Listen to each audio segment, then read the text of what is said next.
Niall, this is our 1000th episode, so I thought we should open up with something big with music, crowds cheering, maybe some fireworks. What do you think? I think that's incredibly bombastic.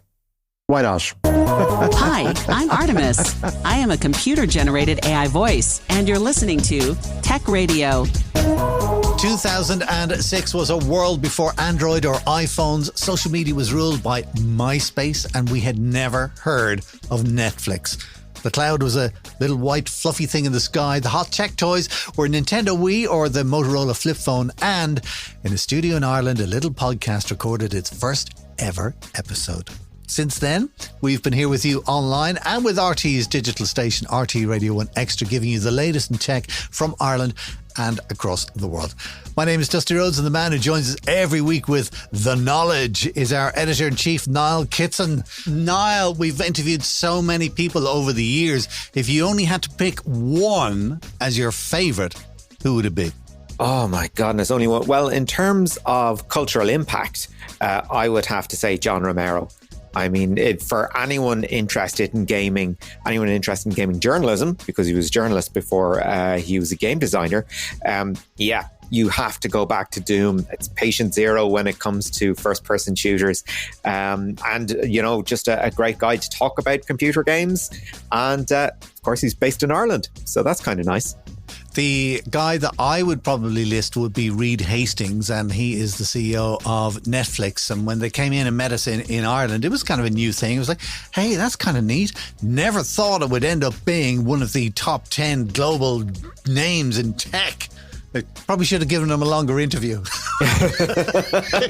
if I had known, but I think he's the biggest name. So listen, today on the podcast, as we ease ourselves into 2024, we are going to celebrate our 18th birthday with this epic episode 1000, a milestone that not many podcasts reach, so let's celebrate it. Coming up, we have got a packed lineup of friends who will be sharing their thoughts on how tech has changed our world in the time that we've been in on air, and the differences are phenomenal.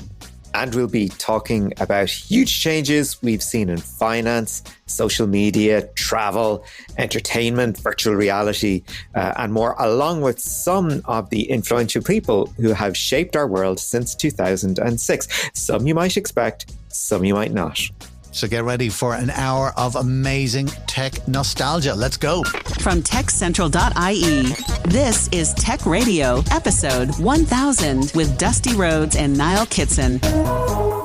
Okay, so here's how it's going to work. We're going to be looking back over the next hour over how technology has changed since we started our little podcast. We've got special interviews lined up, and I'm very happy to say that we have, in a way, got the band back together again, because for many years we had a panel chatting about all things tech, and two of the most regular members of that panel are joining us now. It's a joy to welcome back the lady who was once our inside contact at Microsoft, Martha Rotter. How are you? Hello, I'm fine. How are you? Also joining us is our longtime friend and tech writer of note, Jason Walsh. Jason, how are you? I'm great, Dusty. How are you?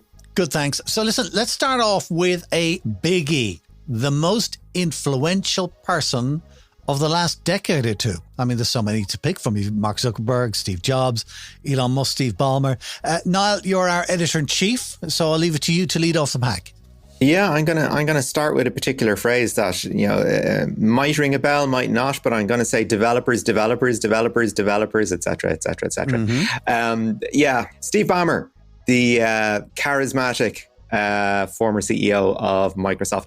I think he's important because he presided over a period of time where big tech learned to stay in its lane, because Microsoft had diversified into so many things. It had a social network in Microsoft Spaces, which was also a blogging platform. It had loads of devices in the Courier, which he had to kill, the Kin, which he had to kill, the Zune music player, which he had to kill. Microsoft is a company that was really, really good at doing practical software. Things for, getting stuff done, for businesses to get things done. Microsoft is not cool. Ballmer tried to make it cool. You do not trust a salesperson to make anything cool. I remember the last great moment Steve Ballmer had, two, really. One was laughing openly at the iPhone and going, $500? Who is going to spend $500 on a phone? Uh-oh. So, and what did for him finally was the acquisition of Nokia and the release of the tablet that he had, the Windows RT tablet. The first generation Surface. I think it's interesting that you say that Steve Ballmer set out to make Microsoft cool, and I think he was the most uncool person who ever worked in the organization. Martha, you used to work for Microsoft. I won't ask you whether you agree, but do you think that Niall has a point? I think my favorite point was you do not trust a salesperson to make something cool. And I think that is very true.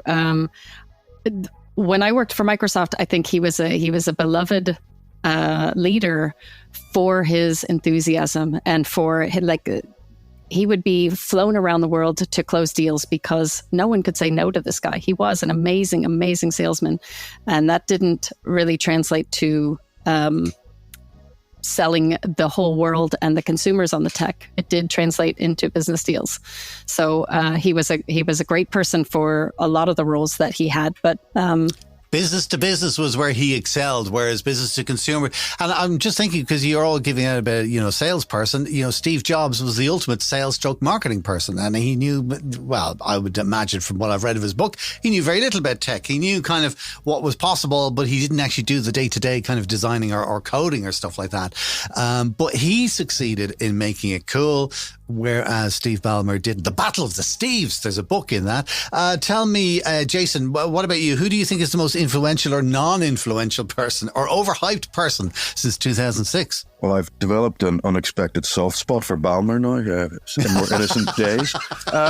But yeah, I mean, I think the most overhyped person, and I'm sort of slightly rueful about mentioning this guy again, but I think the most overhyped person is Elon Musk, who is a fairly unimpressive character. We talk about sales or people that don't necessarily have a terribly good technical background. I know he has some. But someone who made his money on the value of the PayPal shares that he got when his company was absorbed by PayPal, didn't found Tesla, made a big deal about being called a founder. I don't personally find Tesla cars particularly interesting as a car owner, but I recognize that as a car guy, they're not aimed at me, and they are a lifestyle brand. That's absolutely correct analysis. I find his personality unbelievably off-putting, and I'm quite enjoying watching the Nordic trade unions strike against the company, making life very, very difficult for Tesla. But, the hubris of buying Twitter and saying he was going to save the platform and turn it into a free speech zone. Meanwhile, he's busy suing anyone who criticizes him, such as Media Matters for America. It's sort of rank hypocrisy. I find very, very difficult to deal with. And there's a broader point here, which is that while there are lots of interesting things happening in tech in terms of people are always going to be developing interesting things, developers do interesting things, I just don't find the industry as interesting as it used to be. And I don't think that's just old manism. I think part of the issue is that it has matured to such a point where it is all pervasive. And I think that a lot of what we call tech is actually just marketing now or social media. And I'm just sort of looking at, newspaper articles and blogs and stories about this tech company said this tech. And I go, what tech company? I mean, for example, in the north of Ireland, there were reports last year about job cuts at Northern Ireland's biggest tech employer, the big tech company, Allstate. Allstate is an insurance company. It's not a tech company. It's very true. I have to say, the person that I would have said had the most influence is Jeff Bezos. And essentially what he's taken home shopping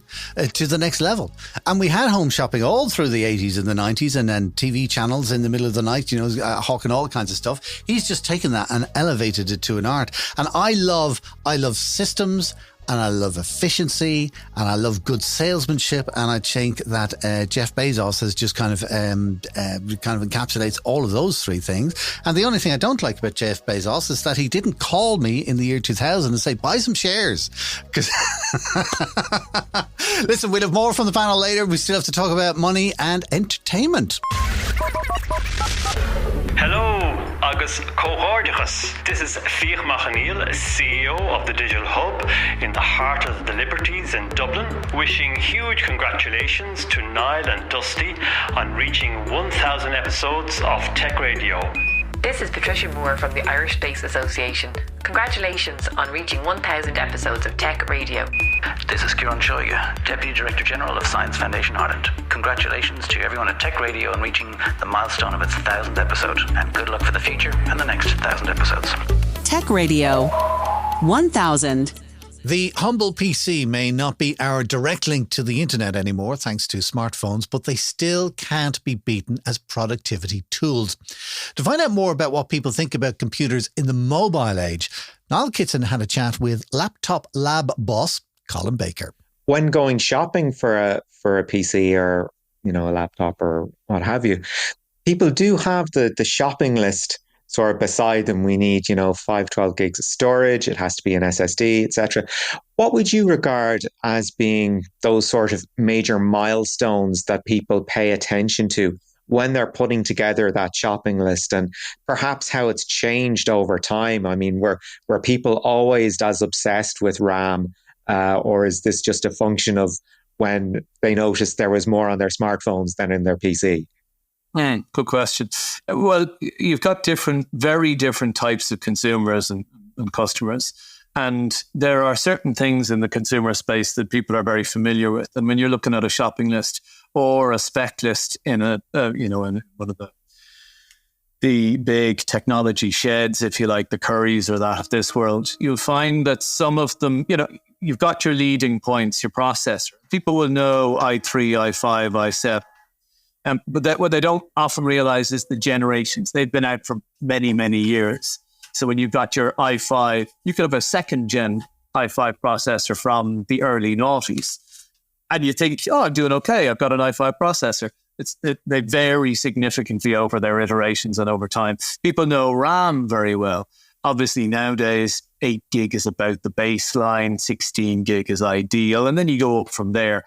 People often know about it, but don't necessarily understand its function. And the simplest way that I tend to explain it is that it is the workspace that the processor gets to use. If it has a constrained workspace, it can't do as much and it might stutter. If it has a larger workspace, it can spit things out and take things in easily and readily. Whereas hard drive space, there is a misconception there as well. An awful lot of people go, 256 gig SSD, I don't know if that's enough for me. But then you go on and you have a look at their existing use and their machine, and they're only using 40 or 50 gigs. So it's arbitrary whether they're going to have a 256 or a 512 or a 1 terabyte. So there is notions sometimes where people say, no, I really need a 1 terabyte. That'll make my machine faster. It doesn't, not necessarily. Well, certainly not at all, unless you start to completely run out of space. I think it's horses for courses, really. You mentioned gaming is sort of at the spearhead. We would say that gaming machines are an entirely different monster in that in some ways they're a terrible machine. So if you take a gaming laptop, for example, because those machines run so hot, you've got obviously a dedicated graphics card, a much weightier machine, a bigger charger, a bigger board with a bigger fan or fans, and bigger heat sinks and cooling systems. And ultimately, they will get clogged up. And we end up seeing most gaming laptops. And by gaming, I don't just mean gaming. You could buy a machine for AutoCAD or for heavy graphics work, and you decide I need a dedicated graphics card. And you end up with the thing running out of steam and dying a death after 2 years. So not being a reliable option. Whereas you might take a ThinkPad, which doesn't have a graphics card, and you're just a regular day-to-day user, and it's going to last a lot longer for business, admin, research, study, work for college, and just the general hoi polloi of computing and internet use. And that was Colin Baker, also known as the Gadget Guy from the Laptop Lab. You can find them online at backfromthefuture.ie. This is Tech Radio, episode 1000. Let's return to our panel with Martha and Jason and turn our minds to one of the things that has seen huge change over the last decade or two, which is travel. I mean, we've journeys back to the moon. Elon Musk has made Mars a huge topic here on Earth. Electric cars are massive these days. Sustainable aviation fuel is a big story in 2023. Martha, can I start off with you on this one? What do you think is the biggest change in travel over the last few years? you'd have to say space tourism would be one of the biggest things. I think it's one of the biggest things because it's something that now, should you have a spare $450,000, you can do that. You can go, you can get a seat on Virgin Galactic flight. You can go into space. You can experience, zero gravity and see the blue planet and everything like that. The other piece of it is that it has enabled a lot of other really beneficial technology for space. It has enabled reusable components, which SpaceX has prioritized. And that means a lot more work can be done, a lot more interesting experiments can be done because things aren't getting destroyed on launch. They're able to be reused. So I think that that's a really big thing, but it's not a thing that affects most people. I think the thing that affects most people today is actually electric vehicles. And that is something that everybody has started to notice more and more on the streets wherever you live. There are more fully electric vehicles. There are more plug-in hybrids. There's more charging stations all around wherever you might be and on people's homes. The nice thing is that then they see a difference in their wallet as well. I think it's a really tangible change. I've had fully electric and plug-in hybrids since probably 2013, and the change in terms of buying petrol and stuff is quite large. So let me ask Jason, because Martha, you mentioned going up into space. Jason, are you impressed with what Elon Musk is doing? No, not particularly. I'm impressed with quite a lot of the new space stuff in general. Martha's made some good points. And there are some interesting companies in the upstream and downstream and all parts of the space industry. But, at the end of the day, the majority of what's going on with these new companies going into space is they're relying on government contracts. So obviously NASA and the European Space Agency are launching less frequently. There's problems with Russia, obviously. So we still got to get things into space, and private companies have found an opportunity to make money. They're effectively rent-seeking. I'm not even saying this is a particularly bad thing, but I think that some of the propaganda coming out of Musk and people like him, perhaps to a lesser degree, Bezos, he seems slightly less objectionable, is masking the fact that they are basically servicing a single customer, which is the US government, mostly. And how about you, Niall? Because I know Niall is the one of us who drives the biggest electric car of them all. It's called the Lewis. on the terms of travel, what has kind of changed most for you in the last 15 years? Yeah, well, there's no getting away from electric vehicles. I mean, Tesla has become a lifestyle brand as much as a car brand that people are excited about. If you look at the Cybertruck, the thing looks like an absolute weapon. Elon Musk said, if you crash into someone else, you will win. If you crash into someone else, you will kill them. That's basically it. If you have a truck with no crumple zones, you're looking for trouble. However, the big problem that there is with travel and electric vehicles is that issue of infrastructure. If I get stuck in the middle of nowhere, how close is the nearest charging station? I know where the nearest service station is. I know where I can get a tank of petrol. Can I get my battery charged as well? And I think that's the one thing holding electric vehicles back. A personal bugbear of mine when it comes to transport, and anyone living in Dublin City or perhaps any city around the country will have noticed, are these god-awful scooters that nobody seems to have figured out what they are yet. I've seen people lashing around footpaths on them. I've seen people on the roads. I've seen people with and without helmets. I've seen people... I saw a guy who owns a shop pull up to open the shutters one day. He was wearing a full motorcycle helmet. And I said to myself, well, if that's what the guy who owns the shop is wearing, that's what you need, motorcycle helmet. The electrification of transport, and also turning transport into more of a lifestyle choice in the same way that Apple became more of a lifestyle brand when it came to computing. So I think those are big changes. I think when it comes to sort of the petrol heads, it's an engineering interest as much as anything, and maybe Jason will agree or disagree with me on that. Whereas now I think it's much more of a fashion thing because it's much more open and available to more people. I think the one thing that I have been impressed with the last 15 years is the re-emergence of talk about going to the moon. So I'm kind of have one foot in looking at the past couple of years and one foot looking at the next year or two. I missed the moon landing in 1969. I would love to be alive for the next moon landing. And they're talking about 2025. So that'll be very exciting for me. Anyway, listen, that's travel. We'll have more from the panel later.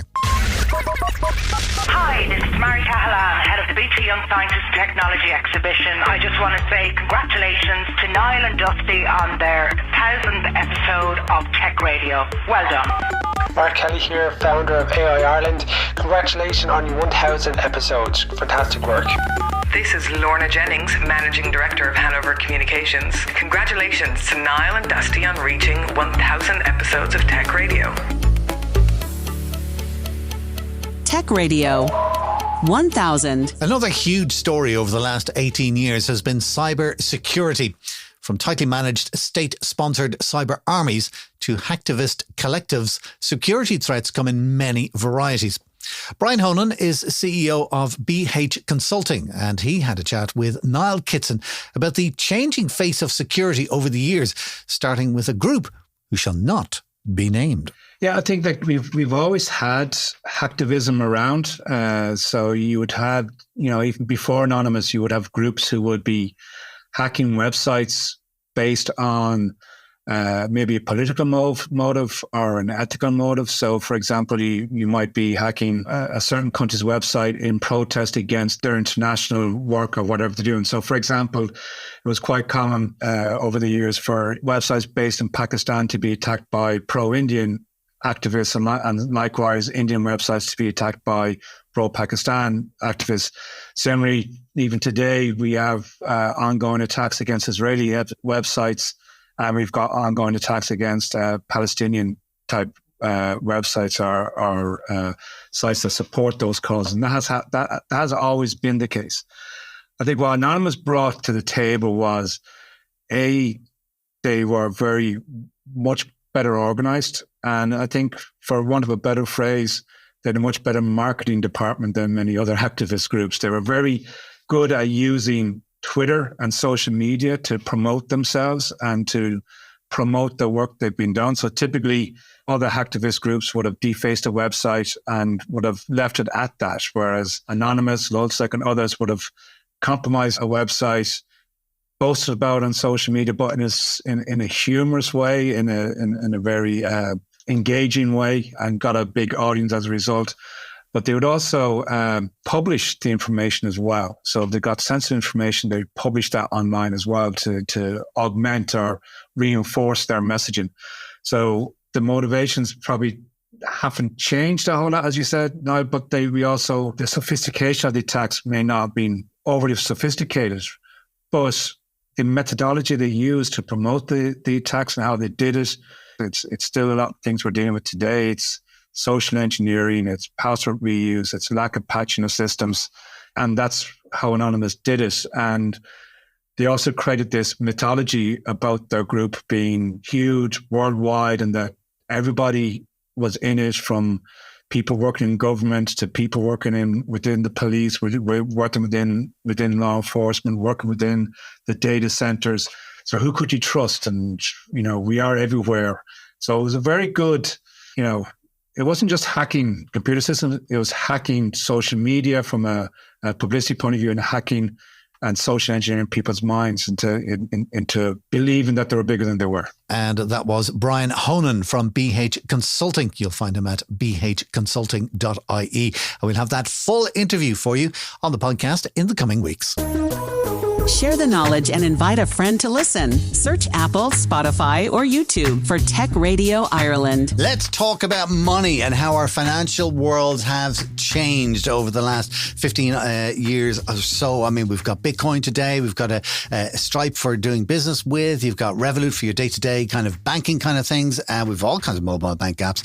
We've had crypto crashes and then crypto explosions and runs and all that kind of stuff. Let me start off with Jason on this one. Jason, you've kind of got pluses and minuses in the financial world that's changed over the last 15 years. What are they?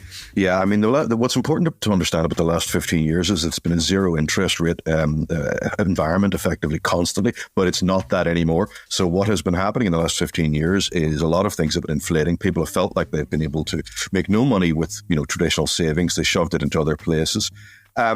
Obviously, there was an enormous speculative boom in shares, but fundamentally, companies do have value if they produce products. Things like Bitcoin, which I know people will be talking about later, that is a function of a zero interest rate environment. That is not where we are now, so that won't continue. But to be positive for once, for a change, I think that crowdfunding has been interesting. A lot of projects and products have been produced that wouldn't have been produced. I do worry there's a little bit of fatigue. Everyone seems to have a Substack, and wants to charge €5 a month to read their ramblings when they can read mine for free. But honestly, that I think that's a positive thing. We've seen a lot of products, seen a lot of failures, but that's the nature of taking a punt on a product or a service that someone has decided to create. I think it's been quite good for niche hobbies that wouldn't have got mainstream support. I'm personally not massively into gaming, for example, but a lot of people, a lot of retro stuff has been produced and reproduced, some very interesting products there. And that's all a function of the ability to give small amounts of money to people to build products that just wouldn't have got support from the mainstream. So I think that's great. I think when somebody figures out a way that you can send 5 cents to somebody online, then we have something, but anyway, that's another topic. Niall, bank apps are something that you've been impressed with over the last 10, 15 years. Yeah, well, the whole idea of challenger banks. In Ireland, we're used to the idea of the pillar banks. And of course, during the financial crisis, we lost a couple. And I think it really opened up a space where people started looking at how they manage their money. So you have the likes of N26, you have the likes of Revolut that have come along, app-based banking that are licensed overseas. There is still that sort of regulatory framework managing them, but changing the way people engage with their money, being much more practical. Being much more aware of how they can segment, how they can save, how they can transfer money, and how to make it very, very easy to do so, because we're quite used to using massive online portals that were developed using sort of waterfall development techniques, years in the making, that by the time they are deployed, you go, well, why can't we do this? Because Revolut have been able to do this for years. And I think looking at banking apps and these challenger banks that are coming in from overseas, I think that has been a massive difference. I mean, you had organizations like Web Summit where staff are directly paid in N26. So that's the kind of landscape that we're seeing, sort of that locus, that sort of conversation moving away from the likes of AIB, from the likes of Bank of Ireland, which we still own big chunks of, into foreign financial institutions that we don't. And, Revolut is getting into loans, and I believe they're getting into mortgages as well in the near future. Yeah, and just to be clear, when you say foreign, a lot of them are EU based, so they're within the EU European community, so they're as good as being Irish. So so you don't have to worry so much, Niall. All right, with these foreigners. Speaking of foreigners, Martha Rotter, who you have willingly adopted, is to be an honorary Irish woman. I can't believe that nobody has mentioned Bitcoin in detail. I am a big supporter of Bitcoin. I think it's fantastic. I think the fact that you have one financial system that works across the world, wherever you are, that you're able to do it with relative safety and relative security and relative ease, I think is amazing. And I put some money into it, and now I'm kind of gently smiling to myself going, this is turning into a nice little nest egg. You're not a fan of Bitcoin. Why not? I all of the things that you just mentioned, I would contest. I think like the relative ease, the relative security, cryptocurrencies have been subject to hacking and security breaches. There's been exchange hacks, there've been wallet thefts, there's loads of phishing attacks that have proven to be problematic for crypto owners. Limited adoption. There's so many coins with dumb names and no adoption. Another problem that I have with crypto is the environmental concerns. So a lot of these currencies, things like Bitcoin, they require a lot of computational power in order to mine new coins. And I think there's a lot of concern about the environmental issues due to carbon footprint and due to energy consumption. I think that another problem is you can lose your key. So you can have plenty of cash, you can have a nice little nest egg, and then all of a sudden your laptop, which has your one copy of your private key, decides to die, and now all your money is gone. There's no way to recover that. And I think for a lot of people who are not tech savvy, this isn't. They are being sold that this is where your money should be, and this is how you should be saving for the future. And they don't understand the risks. I think this is not something that I want my parents to be putting their retirement savings into, because they would not understand the risks. Nothing against my parents, but I play tech support for them a lot. So I think it is a promising technology for the future, but I think we have a lot of problems to solve with crypto before it becomes a mainstream thing. And I think I would agree with you on that. There are a lot of problems to solve. I think there's a future in it. We'll see what happens. We'll come back in another 15 years. We'll have a chat about it. Still to come on our 1000th episode of Tech Central, we'll be chatting with the panel about all things entertainment. Hello, Kieran McCorry here. I'm the National Technology Officer in Microsoft Ireland. I'd just like to say a huge congratulations on the 1000th episode of Tech Radio. This is Aisling Ray from Beta Festival, and congratulations to Niall and Dusty on your 1000th episode. It's incredible. It's an amazing achievement. Sean Nolan from Agile Networks here. Congratulations, Niall and Dusty, on 1000 episodes of Tech Radio. I don't see ChatGPT or AI taking over from you guys anytime soon. Keep up the good work. Social media has gone from a novelty for college students to a way of life and a way of making money for content creators. Mary Rose Lyons from the Institute of AI Studies has seen it all, and she had a chat with Niall Kitson about how social media has changed our basic understanding of what friendship is. There's a really amazing writer called Sherry Turkle, and she studies how our language has changed over time. And it's so interesting. But, you know, the way words come from social media and they come into our normal kind of parlance, and then they become just like a normal word. Even just kind of the language of emojis, for example, is perfectly acceptable in business context now. That came from social media. And then there's also the kind of, you know, the hashtag. People would sort of, I think it's a bit naff, like somebody would do something and say hashtag, you know, feeling all right. I love the way there's that flow between technology and the way humans engage and the way we engage in real life. But I know that the kind of Gen Z generation coming up, they don't really see the kind of the two different realities in the same way as us older folks do. For them, it's just there's life. I think something that older people, of which I count myself as one these days, the element of discovery for new material, new books, new music, new films, whatever, used to be based on word of mouth, reading magazines, watching TV shows, trying to find any avenue of information. That's something that people really don't have or don't need anymore, thanks to the algorithm. Do you think the algorithm has become an aid or a limiting factor when it comes to finding new material or new ideas? Well, to answer that question, I just explain how I find new books to read, for example, or new shows to watch. And it's something I've been doing in 2023. And I urge everyone listening to give this a whirl.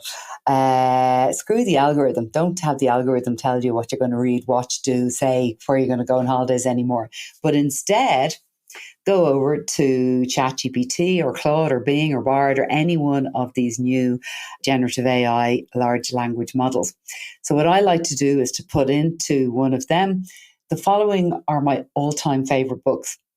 And I'll put in maybe 5 or 6 titles that I've just really enjoyed reading. And I'll say, give me a list of 10 or 12 or 15 or 100 if I want to. There's no penalty for asking for more. Give me a list of 5 books that I might like. So I've done this several times this year. And when I look at the list, the first thing I notice is that the books that it's recommending, I'll have read about 70 or 80% of them because they're the kind of books I like. And I have gone off and discovered new books and also new shows to watch and films on the basis of AI. So what I'm finding in my experience is that I'm having a lot more almost like flashbacks to the early days of the web, before semantic web came, and pretty much all of our experience is pretty much based on what we've kind of come to expect.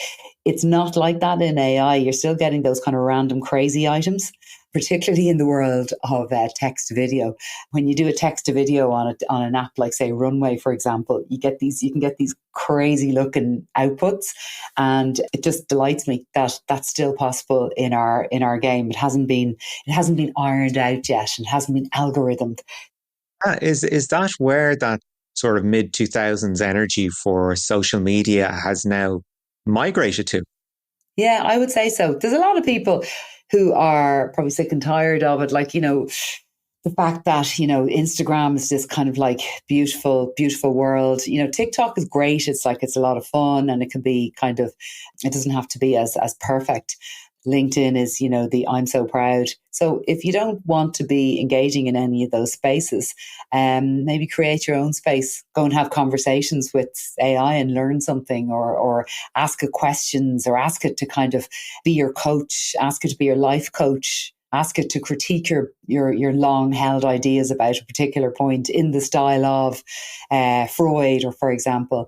Have a bit of crack with it, That was Mary Rose Lyons from the Institute of AI Studies. You'll find her contact details in the show notes of our podcast. And next week, we'll have the full interview with Mary Rose about all things social media and AI. Tech Radio, episode 1000. So let's check in with our panel once again to chat about how things have changed over the last 15 years since we started the Tech Radio podcast. Let's talk about entertainment, because, the whole digital thing is there's no more going down to Extravision. Come to think of it, there's no more Extravision. So everything is being delivered to us digitally via our Virgin Media connection or whatever, our fibre and so on and so forth. We're getting our music, our news, our TV, our entertainment, our movies and everything like that. And it's all developing so fast. The second biggest website in the world is YouTube these days. And it's something that I have to say I probably need to talk to somebody about, because I am on it a lot. And it's just like, I find myself watching a lot of quite interesting stuff, maybe 25% of the time, and utter rubbish 75% of the time. But if I want to watch utter rubbish 100% of the time, I just go into YouTube Shorts. And I just don't understand. Maybe it's just because I'm getting old. YouTube Shorts to me is just kind of like 30 seconds of nonsense. Wait till the end. You'll never believe what happens. And then nothing happens, that kind of thing. And TikTok is even worse. And it does my head in. That part of modern life, I don't get. Niall, you're more kind of into the tunes side of things? Yeah, well, when we started the podcast, one of the big debates was how do you solve a problem like copyright? Because we were knee deep in Pirate Bay and that kind of thing. And it turned out just give people an affordable alternative and they will come. And I think that's why we have sort of the popularity of Spotify. It's a freemium model, but it also means that, the artists are at least getting something for their trouble, and the artists get to submit things off their own bat. So they're still in control over their own catalogue. However, you look at the alternatives to it that are out there. I think an interesting example is Tidal, which is sort of the alternative of a streaming service by the 1% for the 1%, kind of an alternative, an appalling alternative with an absolutely hilarious launch event, which had an awful lot of very wealthy people saying this is going to change everything. And everybody else going, no, we really don't care about what Madonna thinks about streaming services. So I think making more music available to more people, preferably free, but with the artist's consent, has been an absolutely huge development, and very happy to be part of it. Although Spotify is becoming hugely annoying for the amount of ads that are in it. I find I'm getting 2 songs before I get an ad these days, which is pretty bad. There's a switch you can use within the app that would cure that, and it says subscribe on it. Okay, and if you pay the money, the ads go away. Just a little tip for you there, Niall. Martha, speaking of all these apps, kind of Apple and Spotify and everything do it these days. They're doing music, but they're also doing podcasts, and you're a big fan of podcasts. I am, yes. I think that this is something that supported by things like Serial that really reached out to the mainstream, have caused people to realize that there's some podcasts for everybody now. Whereas I think maybe 10 years ago, podcasts were a little more niche. And now I think everyone I know has various podcasts on their phone all the time that they listen to. They can be as niche as you like. And there's so many different apps to help you find and sort and subscribe to these, to different things that you want to enjoy.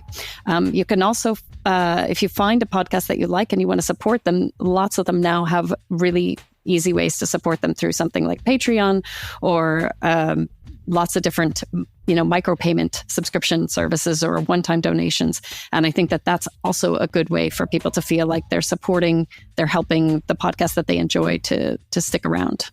Jason, you wanted to jump in on this. Yeah, I mean, I think what Martha says is undeniable. And I think one of the reasons for it is that podcasts can be produced quite easily. So you can produce this absolute niche content. Chris Anderson came out with The Long Tail, the book The Long Tail in 2004, the then Wired editor. It has worked. It has worked for podcasts. It's worked for music. I've got a lot of free jazz LPs here that were pressed because people were selling them on Bandcamp. I don't think it's worked for movies. Now, let me be clear. You can find alternative and independent and foreign cinema if you go searching really hard for it. But the studios are just pumping out reboots, remakes, franchises. Everything's becoming more and more mainstream and more boring. And as someone that grew up and educated myself, frankly, watching Channel 4 and BBC 2 at 2 a.m. when I was a teenager, I think the loss of accessible independent film and foreign film, it's part of the reason possibly why I live where I do now. I live in France. Where this culture is still alive. There are 300 cinemas, 1,000 screens in this city. But I don't know why the film industry has become so dependent on tentpole franchises. And I think there is a certain amount of fatigue around particularly the big Marvel and Star Wars franchises. So it's just interesting that the movie industry, which sort of we thought was surviving the digital onslaught better than the music industry 10 years ago, maybe it's not now. Grand, there we go. Listen, let's take a quick break from there and we'll join the panel one final time before we end the podcast. Hi, this is Noel Watson of the European Responsible AI Office. Congratulations on your 1000th episode. Hi there, this is Michael O'Hara. I'm Group Managing Director of Data Solutions and co-founder of Techies Go Green. Congratulations guys, Niall and Dusty, on achieving 1000 episodes of Tech Radio. Hi, this is Yvonne Halpin, head of the Irish Marie Skłodowska-Curie office. I want to send a massive congratulations to Niall and Dusty on 1000 episodes of Tech Radio. This is Deirdre Mortel of Rethink Ireland. Congratulations to Niall and Dusty on making it to 1000 episodes of Tech Radio. That is pretty impressive. Well done. Tech Radio 1000. Since 2006, we've been constantly chatting about AI, virtual reality and augmented reality. And with AR, despite every price range we've seen from Google Cardboard to Apple's Vision Pro, mixed reality is proving a bit of a hard sell to consumers. Niall Kitson asked Fujitsu distinguished engineer Caragh O'Carroll about how long more we'll have to wait for VR to happen. The history of VR goes back to about 1838. Right? So when Sir Charles Wheatstone first realized that each eye produces a different image, that was firstly really important to understand this idea of being stereoscopic. And then the first flight simulator was 94 years ago in 1929. All right? So we still think that, VR is new and it's funky, but it's it's really not. Like the first VR goggles were in 1935. Called Pygmalion spectacles, so I think it's still really funny that we look at the box for the Meta Quest or something in Smith's Toys, go, ooh, look at that. It's so new and funky, but it's not really new and funky. The first virtual world is 1965 called the Ultimate Display. This is, so I'm just picking out these to show that VR has been around for a really, really long time. And the question is, how does it make the leap into, let's say, consumer adoption? Like the phrase virtual reality comes from 1984, so we're getting a bit closer. And then we got into the 90s, you had Saga games with their VR games, Nintendo with their Virtual Boy. The Oculus Rift is only 11 years old, 2012, so not long ago. Then Facebook obviously bought them. Then you had the Meta Quest Pro in 2022 for a staggering, $1,500, and the Apple Vision Pro this year. So it seems a bit weird to put this forward, but given the slow-ish pace of adoption and the really high unit cost, it still feels like the technology is emerging. Yeah. So if the pace is that slow, then you can still be quite confident about its ongoing development and adoption then. Well, yeah. So there has been traction for all that length of time in this concept of virtual reality and augmented reality. And the use cases continue to evolve. The devices continue to evolve. The idea of being able to see someone's eyes behind the goggles is this year's innovation. And someone has told me about the TikToks of people walking down the street wearing their AR VR goggles, and how they're not landing on, into in the street lamps is a good thing. So there's a new trend emerging there. So the fact that you have some major brands making AR and VR headsets means there will be continued investment in the segment. I think it probably is a barrier for the smaller players, if there are any in the market, because, how do you compete against Apple and against Meta and so on? I mean, there were others in the market before, but, they've become the big leaders.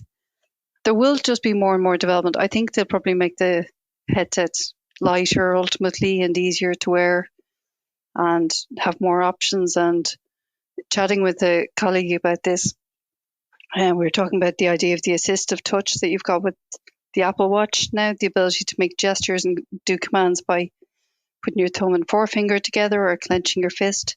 So maybe you're going to be pairing the headsets with other commands over time. That was Caragh O'Carroll from Fujitsu Ireland. You'll find her contact details in the show notes. And we'll be airing that full interview later on in January, chatting about big wins and losses in tech.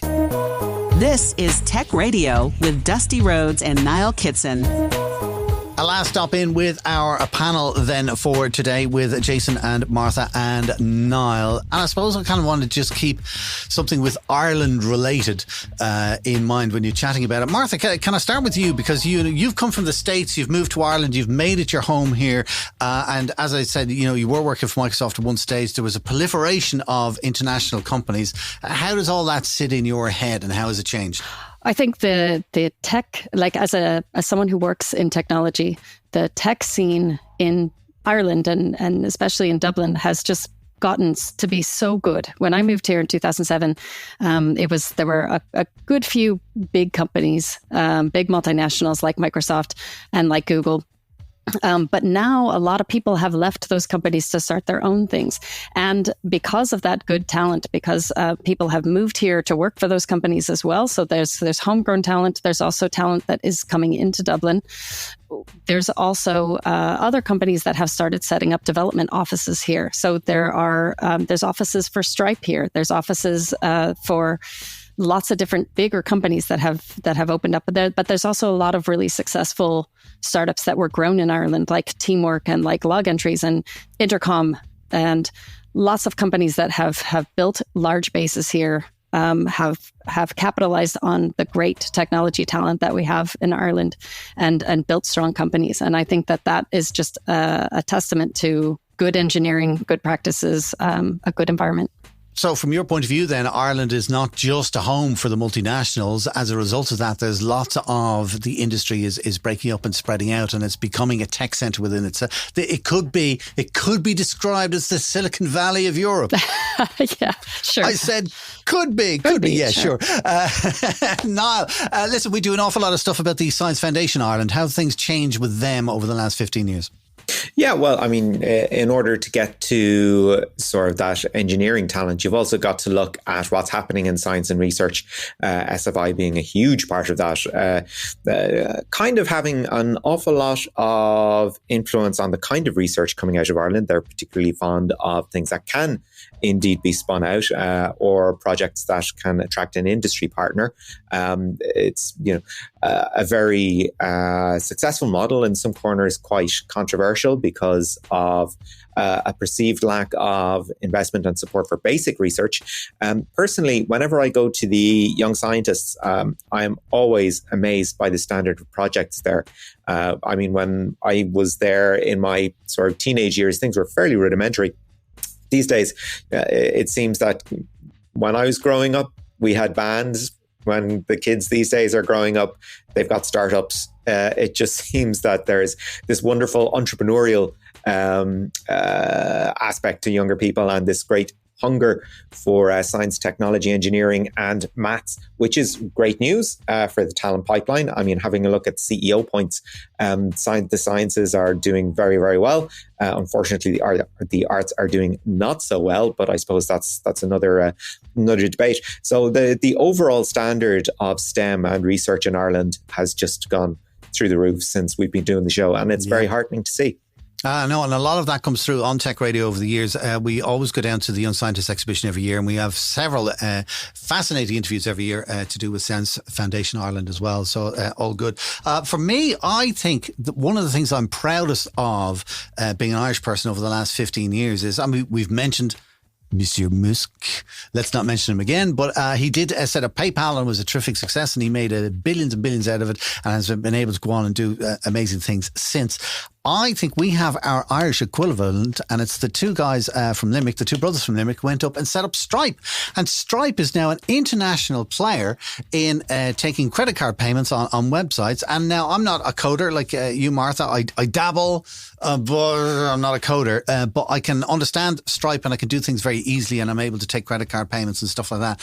I think what they are doing is amazing for me. But I just feel really proud every time that I see them being mentioned on the world stage as one of the biggest payments. And I hope they become the richest men in the world. I mean, wouldn't it be amazing to have two Irish brothers who are like, richest brothers in the world. Well done. From Limerick, I knew him. You get all that kind of lark, So I do feel proud about them. But another thing that makes me feel proud as well, and we've had a lot of it, particularly in 2023, was Ireland in space, and there's an awful lot happening in that area. Something that you watch, Jason, yeah?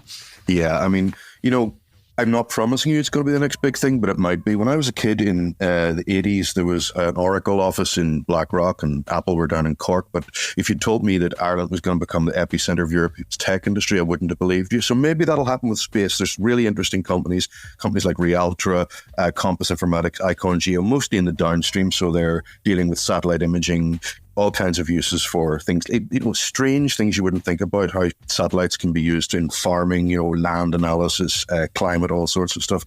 The Irish Space Association was launched just in April 2023, April of this year. So, that'll be lobbying the government and hopefully bring a lot of these companies together. So I think the space sector could be, it sounds unlikely. People probably don't think about space. When you think about space in Europe, you think of France, Italy, companies with this kind of large aerospace and military kind of background. But Ireland actually, got quite a lot going on in downstream and software. So that could be the future for Ireland. Who knows? As always, we punch above our weight. Listen, I have to say, we've run out of time for our 1000th episode for now, but I really want to thank Martha Rotter. Moved to Ireland in 2007 and was part of our podcast since almost the beginning. Thank you so much for coming in on show number 1000. Thanks, Dusty. And Jason, you've been with us tons and tons and tons right throughout the entire 15 years. And I love you because you're not afraid of anybody. You just speak your mind. And I hope you continue to do so for a long, long time to come. Thanks for joining us today, okay? Thanks, Dusty. And Niall, thank you. You've been, this is going to sound almost romantic. You've been at my side for 15 years. Oh, good grief. Good grief. I told you it would sound romantic. He sounds like the missus already. Yeah. Very true. Very true. Anyway, I just wanted to say I really enjoy it, and I love the banter and the fact that we don't agree on things and we can take the mick out of each other. And it's out of all of the podcasts that we produce, I think this is, well, it's the oldest, but also it's also my favourite, and a lot of that is down to you. So thank you very much, Niall. Oh, I think it's Aw. Giving me the warm and fuzzies. Tech Radio 1000. Listen, let's leave it for there. We are going to wrap up the podcast for now because all four of us have got the mammoth job of figuring out how we're going to blow out or even put on 1,000 candles onto the cake here with us today. So there we go. Listen, that is it for show 1000. Thank you to you as well for listening to us and for supporting us week in, week out. And we hope that we will continue to give you a light-hearted look at the tech world as we continue through 2024 and 25 and 26 and 27. From Tech Radio, from myself and Niall. Take care.